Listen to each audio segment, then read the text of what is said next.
Hi hello friends. நம்ம இப்போ எதை பற்றி பார்க்க போகிறோம்னா ஸ்கூல் ஆஃப் பிஸ்னஸோட லேட்டஸ்ட் அப்டேட்டை பற்றி பார்க்க போகிறோம். சங்கர் சார் வந்து ஒரு முக்கியமான அப்டேட் கொடுத்துருக்காரு.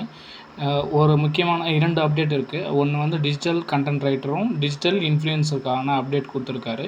டிஜிட்டல் கண்டென்ட் ரைட்டராக கண்டிப்பாக ஆகணும்னா கண்டிப்பாக உங்களுக்கு ஒரு லேப்டாப்போ அல்லது பர்சனல் பிசி வேணும் அப்படின்னு சொல்லியிருக்காரு.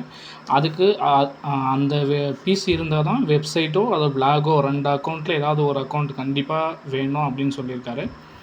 அதுக்கப்புறம் 2வது விஷயத்தை பார்த்தீங்கன்னா டிஜிட்டல் இன்ஃப்ளூயன்சருக்கு கண்டிப்பாக யூடியூப் சேனல் அல்லது இன்ஸ்டாகிராமோட பிஸ்னஸ் அக்கௌண்ட் அப்படின்னா எஃபியோட பேஜ் கண்டிப்பாக வேணும் அப்படின்னு சொல்லியிருக்காரு. நீங்கள் டிஜிட்டல் இன்ஃப்ளூயன்சராக இருந்தால் மந்த்லி ஒரு 5 or 10 போஸ்ட் தான் போடுற மாதிரி இருக்கும் அப்படின்னு சொல்லியிருக்காரு. டிஜிட்டல் இன்ஃப்ளூயன்சராக இருந்தால் அதே சேம் தான், ஒரு மந்த்லிக்கு 10 வீடியோ போட வேண்டியதாக இருக்கும் அப்படின்ற மாதிரி சொல்லியிருக்காரு. இதுக்கான ஃபார்ம் வந்து சண்டே ஆர் மண்டே வரும். அதுக்குள்ளே உங்களோட முடிவை வந்து கரெக்டாக சூஸ் பண்ணி வச்சுக்கோங்க. டிஜிட்டல் கண்டென்ட் ரைட்டராக ஆகிறீங்களோ டிஜிட்டல் இன்ஃப்ளூயன்சராக ஆகிறீங்களோ அப்படின்றத நீங்கள் தான் முடிவு பண்ணி வச்சுருக்கணும். கண்டிப்பாக ஃபுல்லாக பார்த்துட்டு அதுக்கப்புறமா முடிவெடுத்து சூஸ் பண்ணுங்கள். ஃபார்மில் வந்து கரெக்டாக கொடுக்க சொல்லியிருக்காரு. அதுபடி எல்லோரும் செய்யுங்க.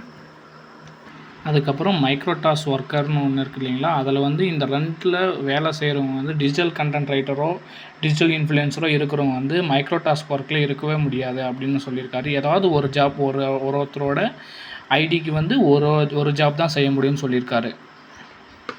அதனால் மண்டே ஆர் சண்டே வரக்கூடிய ஃபார்மில் வந்து தெளிவாக முடிவு பண்ணிவிட்டு நீங்கள் எந்த ஜாப்பை செய்ய போகிறீங்க, எந்த ஜாப் செய்யணும்னு முடிவு பண்ணிவிட்டு அதுக்கப்புறமா உங்களோட செலெக்ஷன் ப்ராசஸை பாருங்கள். அப்போ தான் வந்து கரெக்டாக இருக்கும் அப்படின்னு சொல்லியிருக்காரு.